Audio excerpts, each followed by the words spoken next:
How to remove body toxins using pandan leaves? Native to Asia, the pandan plant, known as screw pine, is a plant used by many people around the world.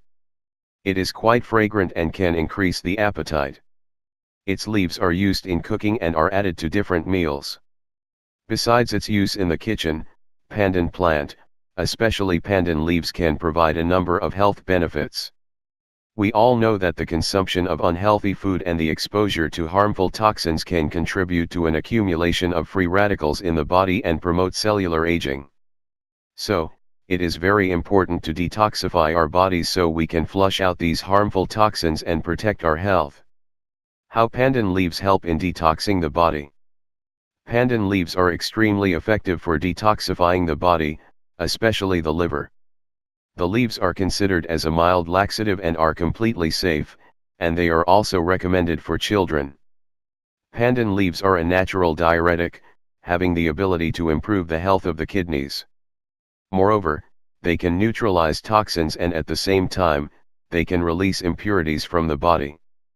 Pandan leaf tea is the best way to use pandan leaves. This incredible tea will detoxify your body, and will remove all the harmful toxins. Just follow the instructions below. Pandan leaf tea recipe. Needed ingredients: 4 pandan leaves, 1 piece of ginger, 1/4 teaspoon of cardamom, 2 tablespoons of palm sugar, 3 cups of water. Directions.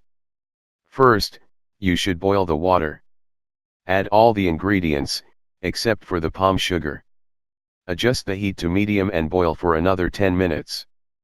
Pour the liquid into a glass or a cup. Finally, you can add the sugar. Let it cool for some time, then you can drink it. Other health benefits of pandan leaves: reduce oral discomfort, reduce anxiety and stress, relieves pain, chest pain, headaches, arthritis, and earache. Mosquito repellent. You can start the detoxification process just by making the pandan leaf tea. However, you can also obtain the other health benefits of this plant by adding it to your meals. You can also use it in desserts and baking, such as in gelatins and pastries.